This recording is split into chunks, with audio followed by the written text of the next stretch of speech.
Olá, queridos missionários, olá, queridas missionárias. No nosso encontro passado, nós conversamos sobre o sujeito eclesial.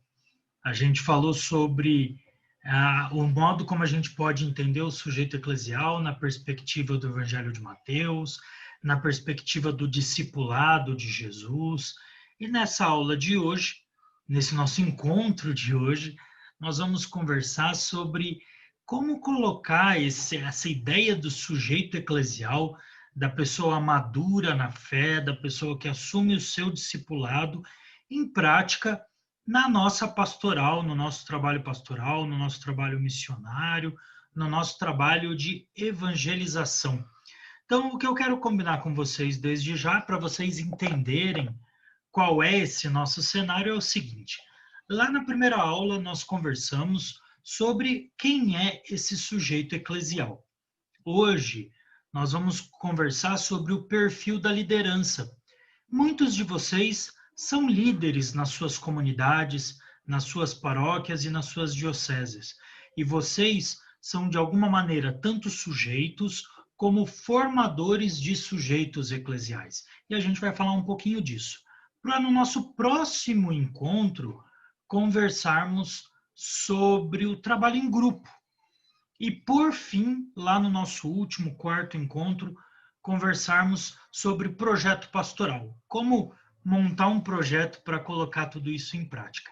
Então, hoje, o nosso assunto é a liderança. Vocês são líderes e nós queremos entender um pouquinho mais como colocar essa liderança em prática lá no nosso trabalho pastoral. Para facilitar a nossa vida, eu preparei aí alguns slides só para a gente não se perder na reflexão e ter um parâmetro aí, né, para para vocês acompanharem.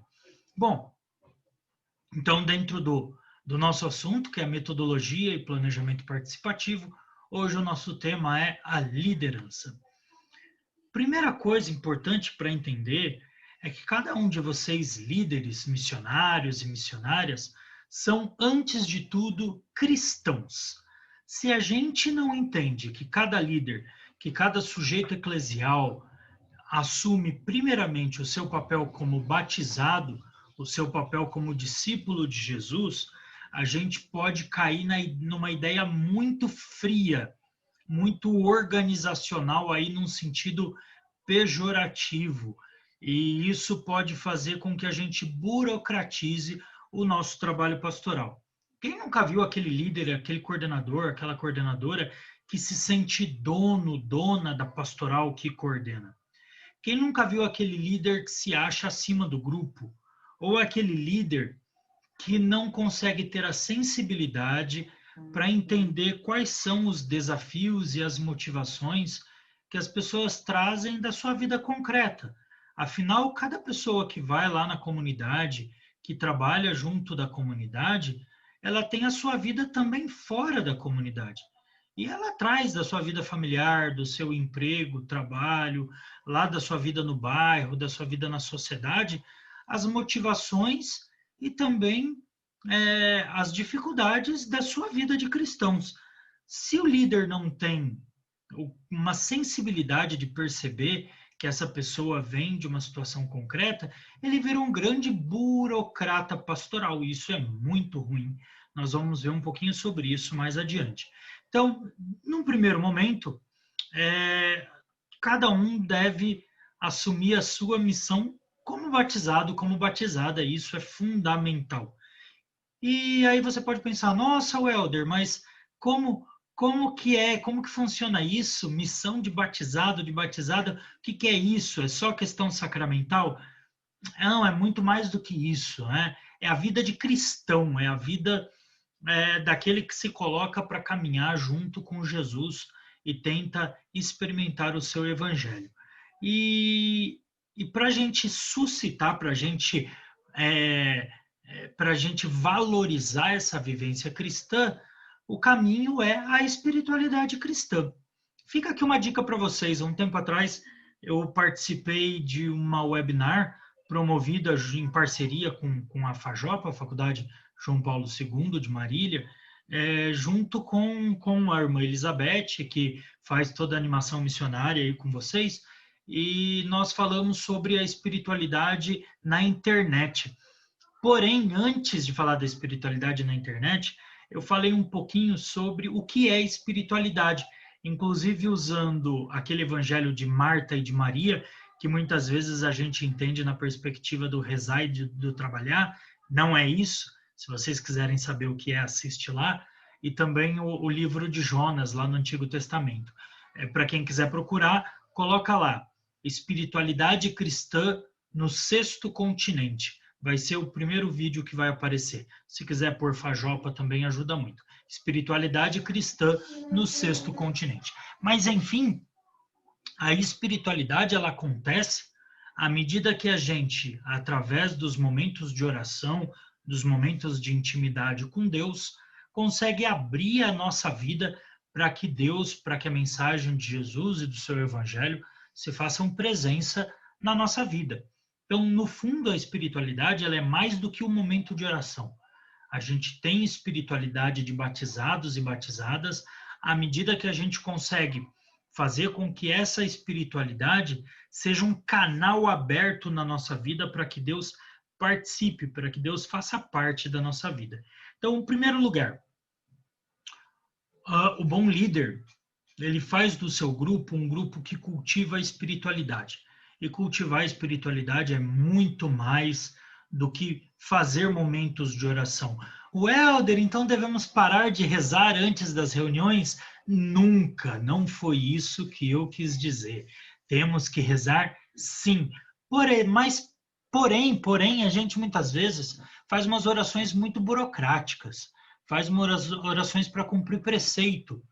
E, claro, é melhor fazer isso do que não fazer.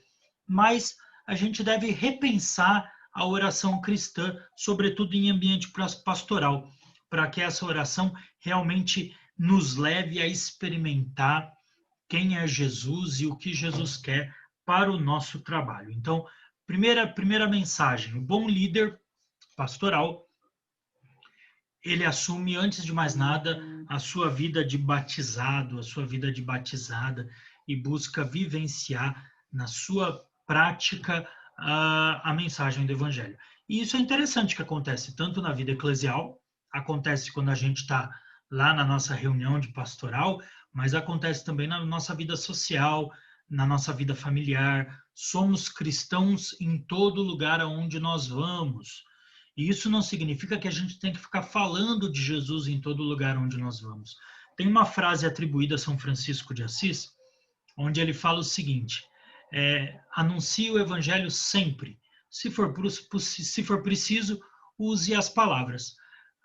Então, nessa ideia de São Francisco, a gente não anuncia o evangelho apenas quando a gente fala do evangelho, mas pela nossa própria postura. Então, tentar buscar uma postura cristã, e esse é o grande desafio cristão. Não sou perfeito, eu não sou, vocês não são, não temos a pretensão de sermos perfeitos, mas temos a pretensão de amadurecer na nossa vida de fé, na sensibilidade que a gente tem para com as pessoas, no modo como a gente vive, né? A postura cristã. E a postura cristã é muito mais do que ficar falando. A postura cristã é a postura de misericórdia, a postura amável, é a postura de ser companheiro das pessoas. Mas na prática, sempre que a gente fala de liderança, a gente está falando de coordenação, certo?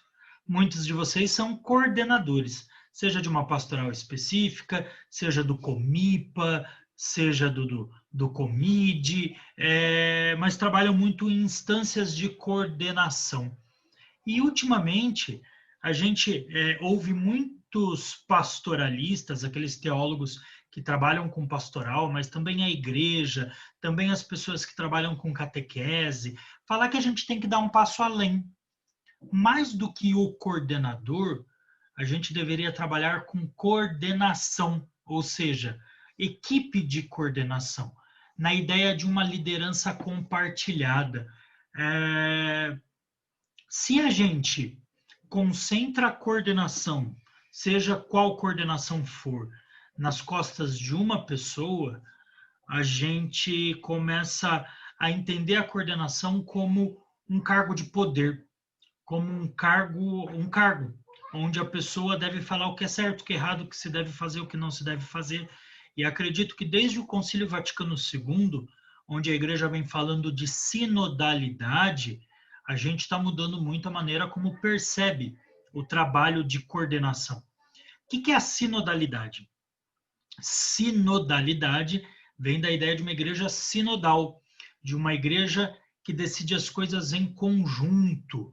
Então, essa ideia é muito antiga, ela acontece desde os primeiros séculos do cristianismo, onde os apóstolos, os episcopos, posteriormente, se reuniam para pensar a vida da igreja, onde as lideranças comunitárias se reuniam para pensar a vida da comunidade, e isso com o tempo foi se perdendo, porque a igreja foi construindo uma igreja mais papal, uma igreja mais hierarquizada, onde os líderes, geralmente clérigos, geralmente pertencentes ao clero, né, padres, bispos e o papa, decidiam de cima para baixo.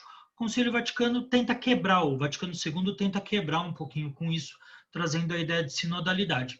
Isso chega para a América Latina através das conferências do CELAM, Conselho Episcopal Latino-Americano, e que vai se concretizar sobretudo em Medellín, que vai trazer essa ideia dos bispos se reunirem para pensar a igreja na América Latina a partir do Concílio Vaticano II.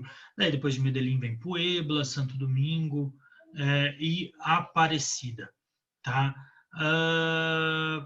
Porém, essa ideia da sinodalidade, ela chega nas paróquias, não como sinodalidade propriamente dita, mas essa ideia da comunidade que se reúne, da comunidade que se pensa em conjunto. E aí nós vamos criar os conselhos, conselhos paroquiais, conselhos comunitários, conselhos pastorais, que vão pensar a vida em comunidade. Então, outra característica do bom líder, ele não trabalha sozinho. Ele não entende que ele tem resposta para tudo.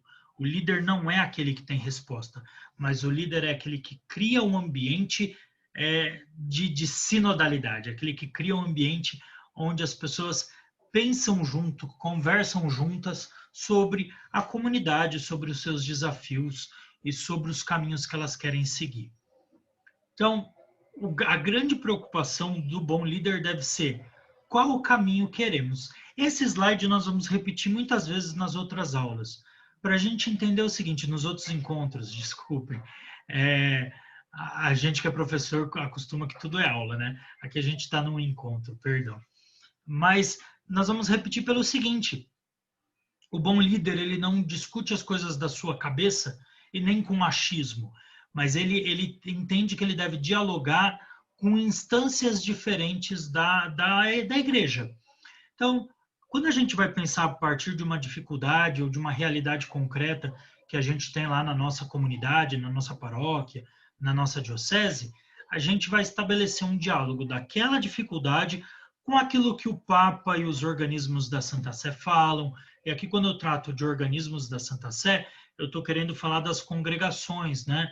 Do clero, da evangelização dos povos, por exemplo, que tratam da catequese hoje em dia, que foram responsáveis pela redação, claro que chancelado pelo Papa, mas pela redação do novo diretório para a catequese. Então, esses organismos da igreja que vão dando diretriz para a gente. No Brasil também temos a CNBB, os setores da CNBB, setores de animação, por exemplo, bíblico catequético, da família, e também os regionais Sul 1, no nosso caso, as dioceses. Quais são as instruções que se dá? Quando a gente está trabalhando, por exemplo, junto com uma realidade catequética, como que a nossa diocese pensa a catequese em conjunto com a igreja? Como que a nossa diocese pensa a pastoral vocacional? Como que a nossa diocese pensa a animação missionária? A gente deve estar em diálogo com esses organismos para não atirar para lados diferentes, para criar uma sintonia de trabalho, né? Para criar uma organicidade. É isso que a gente chama de pastoral orgânica. Não trabalha cada grupo para um lado, mas os grupos todos juntos montam um conjunto. Então, primeiro é importante ter isso. não estamos aqui para falar, agora a gente vai se reunir e a gente faz o que quer. Porém, todas essas instruções, seja a nível do Papa e dos organismos da Santa Sé, da CNBB ou das dioceses, deve estabelecer um diálogo com a comunidade local. Afinal, as dificuldades elas estão na comunidade local. É lá que falta missionário e missionária, é lá que o missionário e a missionária vai ter contato com realidades concretas, é lá que talvez a gente tenha um bairro de periferia que não consegue ter a presença da comunidade eclesial, e é essa realidade que clama a nossa presença, talvez lá naquele presídio onde a gente não consegue fazer nenhum trabalho, talvez lá naquele bairro elitizado onde a gente não consegue entrar, onde a gente não consegue estabelecer nenhum contato, em todos os âmbitos, em todos os lugares, mas sempre ligado ao local. É o nosso local que traz a necessidade. E talvez, vamos dar um exemplo, né? Numa determinada situação, a gente pode ter a realidade das pessoas que, vamos lá, trabalhavam com o corte da cana. E com a tecnologia e os novos maquinários, elas acabaram por perderem os seus empregos. E talvez essa seja uma realidade que pede a nossa presença. Em outro ambiente, onde a cana não existe, mas existe a pesca, existe a piscicultura e o rio está poluído e o pessoal não está mais conseguindo pescar, é essa realidade que clama pela nossa presença. Talvez em outros lugares seja a urbanização desenfreada que traz uma periferia que aumenta, sem estrutura de escola, de habitação, de saúde, saneamento básico, e as pessoas vão adoecendo por falta de saneamento básico. É lá que clama a nossa presença, sempre sendo presença do Evangelho. Então, a realidade é que clama pela nossa ação missionária, só que a gente estabelece os critérios para essa nossa ação missionária a partir do diálogo com a igreja em seus vários níveis e instâncias. Sempre lembrando que nós também somos igreja. Igreja não é só hierarquia, igreja é todo o povo de Deus, tá?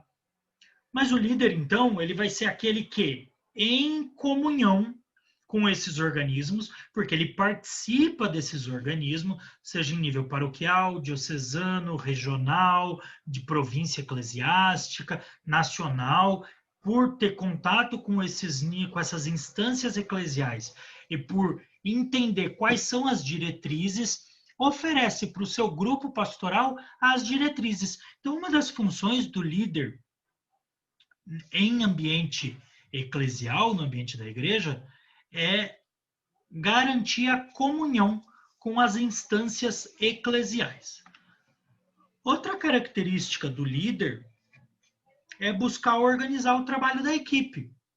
Então, aí a gente tem que pensar o seguinte, só uma coisa que eu esqueci de falar, porque assim, o que muitas vezes acontece? O líder, ele acaba equivocadamente fazendo as coisas da sua cabeça. E ele pensa assim, a CNBB falou aquilo, mas eu nem concordo com a CNBB, eu vou fazer de outro jeito. Mas aqui na minha diocese, o COMIDE, ele ofereceu tal instrução. Não, mas aqui, com o meu grupo de infância missionária, eu vou fazer de outro jeito, porque eu não concordo. Mas aqui, o conselho paroquial da minha paróquia decidiu tal coisa. Não, mas eu não estou nem aí, porque eu não concordo com o que eles fazem. Eu não estou falando que a gente tem que ser vaquinha de presépio e fazer tudo do jeito que vem. Porém, a gente tem que estar em comunhão. A gente tem que agregar e não desagregar. A gente tem que somar e não dividir, né? Porque senão acaba sempre indo para um lado diferente, e quando a gente cria um lado diferente, sempre o trabalho fica mais difícil, porque a gente tem que fazer tudo do zero. Então, a comunhão aqui é muito importante. Segunda característica é que o líder busca organizar o trabalho da equipe. O líder não vai fazer tudo, mas o líder organiza para que todo mundo tenha mais facilidade e agilidade no seu trabalho. Eu gosto de falar que o líder, ele é como um maestro da orquestra. A gente vai lá e vê a orquestra tocar, aí tem o trombone, tem o violino, tem o violoncelo, tem vários instrumentos muito bonitos, com o som bonito, agradável, a flauta. E tem o maestro. O maestro, naquele momento, ele não está tocando nenhum instrumento. Porém, ele dá harmonia. Ele faz com que todo mundo entre no tempo certo, pare no tempo certo e dê conjunto para a obra que é tocada. Se o líder quiser tocar todos os instrumentos, não vai dar certo. Ele não vai conseguir tocar tudo. O líder tem que saber delegar. O líder tem que saber confiar. E o líder tem que saber estar junto. Porque quando a gente delega algo para alguém, não significa que a gente vai lavar as mãos e falar agora, se der certo o mérito é meu, se der errado o problema é do fulano. Não, a gente acompanha, a gente está junto, mas a gente deixa a pessoa trabalhar também. Então, o líder é aquele que organiza. O líder é aquele que organiza sem burocratizar, organiza sem criar fardo, organiza sendo presença e não vigilante, sendo presença fraterna e não controle. Mas é importante organizar. Se não tem quem organiza, a coisa fica bagunçada, né? E é muito importante essa organização do líder. Outra coisa, o líder ou o coordenador, ele é o elo entre a sua equipe, seja pastoral, diocesana, e os organismos eclesiais, o que a gente falou antes, né? Senão a gente vai criando divisões, criando falta de organicidade, falta de sintonia entre os serviços eclesiais, tá? Por exemplo, é muito triste quando a gente vê que muda uma liderança, seja o padre de uma paróquia, seja o bispo de diocese, seja um coordenador de uma pastoral, e se muda tudo. Será que tudo que era feito antes não dava certo? Ah, o Helder, você está falando que então a gente não pode mudar nada? De modo algum, a gente sempre tem que mudar. Mas a gente vai mudando algumas coisas, a gente vai mudando aquilo que está dando errado. Lá no nosso último encontro, quando formos falar de projeto, a gente vai ver com mais clareza o que deve ser mudado e o que não deve ser mudado. Mas será que nada estava sendo feito de maneira correta? Então, o líder ele também tem que ter essa sensibilidade de perceber aquilo que tem o seu valor. E o que o líder não pode ser? Primeiro, tarefeiro. O líder às vezes entende que as pessoas só devem executar. Executa. Não.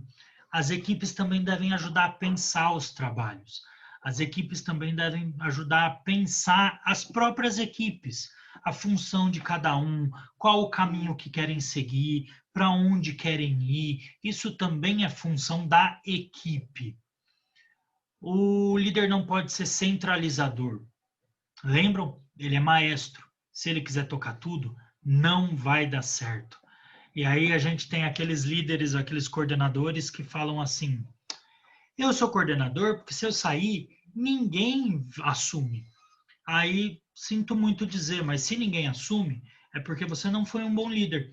É porque você não cultivou maturidade na sua equipe a ponto de alguma pessoa poder assumir. E aí a rotatividade na liderança sempre é muito importante, até porque a vida eclesial não pode sobrecarregar as pessoas de tal modo que elas fiquem cansadas.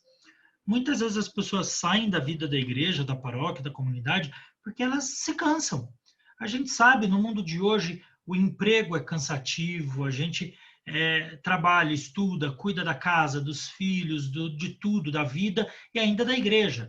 E não pode, e a gente sempre costuma falar assim, para Deus não podemos dizer não. E o problema é que muitas vezes para Deus não podemos dizer não é usado para sobrecarregar as pessoas. E daí a gente tem, eu costumo brincar, né, o leigo marmitão. Já viram o marmitão? Sempre cabe mais um pouquinho, né? E é a mesma pessoa que sempre pega um pouquinho mais. E aí, como que está a família dessa pessoa? Será que ela consegue ser presença lá na família? Será que ela consegue, de vez em quando, passar um domingo com a família? Claro, podendo ir na missa juntos, mas depois almoçando com tranquilidade, descansando, cuidando do lazer, isso também é importante. Se a gente escuta aquela frase, geralmente é o marido, né? O marido falou para levar a cama para a igreja. Cuidado, isso é um sinal de alerta. A vida na igreja, ela não pode te tirar da sua casa ao ponto da família sentir a sua falta. Daí a gente pode pensar por que a família não está junto, mas a gente tem que entender que também somos cristãos lá na nossa casa. Então, tarefismo e centralização são muito ruins. A gente tem que ter um ambiente de colaboração. E, por fim, o líder não pode reduzir o seu trabalho a marcar reunião. Já viram aquela história? Na igreja a gente marca reunião para marcar reunião? A gente marca reunião e no final a gente vira e fala assim, quando vai ser a próxima reunião? Não. A gente tem que ter clareza qual é o nosso trabalho. E o nosso trabalho não é fazer reunião. O nosso trabalho é realizar alguma coisa. Então, seja qual for o seu trabalho, as reuniões elas devem acontecer para planejá-lo, para planejar o nosso trabalho e fazer com que a gente tenha condições de executar aquilo que foi planejado.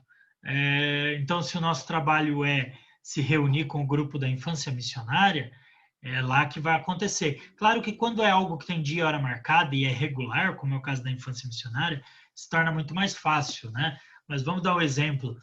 Se o trabalho é a visita aos doentes, se o trabalho é um trabalho mais de cunho social, a gente tem que sempre garantir que o trabalho aconteça e não apenas a reunião aconteça. Para vocês discutirem, deixo aí 3 perguntas. Primeira pergunta: quais são os maiores desafios da liderança na minha comunidade, no meu trabalho, no grupo com o qual eu me reúno? Então, é no grupo de vocês. É no grupo de vocês. Qual é o maior desafio no exercício da liderança? E aí não estamos falando mal de ninguém, mas a ideia é entender se o grupo é tarefeiro, se o grupo se reúne e só marca reunião, se a gente desperdiça dons e carismas e habilidades que as pessoas têm. Será que o líder consegue perceber quais são os dons, qual o instrumento que cada um consegue tocar ou não? Então, quais são os desafios concretos, práticos, no exercício da liderança no grupo onde eu faço parte, no grupo do qual eu faço parte? Segunda pergunta: quais são as estratégias que podem ser utilizadas para uma coordenação mais compartilhada e participativa? Será que o grupo agrega? Será que o grupo assume a sua função? Será que o grupo participa? É isso que a gente propõe para se pensar. E terceira pergunta: é possível em nossas comunidades, paróquias e dioceses, aí depende qual é o âmbito que você está, perceber a liderança e coordenação como serviço? Será que a gente entende que a gente presta um serviço às pessoas? Ou as pessoas é que prestam serviço a nós que somos coordenadores, que somos lideranças? Fica aí a dica. Tá? Lembrando então, lá na aula passada, a gente discutiu, no encontro passado, a gente discutiu o que era o sujeito eclesial, e hoje a gente entende que esse sujeito muitas vezes é um líder que deve criar outros sujeitos eclesiais. No nosso encontro que vem, nós vamos conversar um pouquinho sobre como trabalhar em grupo, porque trabalhar em grupo é muito importante e às vezes é um desafio. Tá joia? Pessoal, foi um prazer compartilhar essas ideias com vocês. Espero que sejam úteis, tá? Um abraço. Tchau, tchau. Até mais.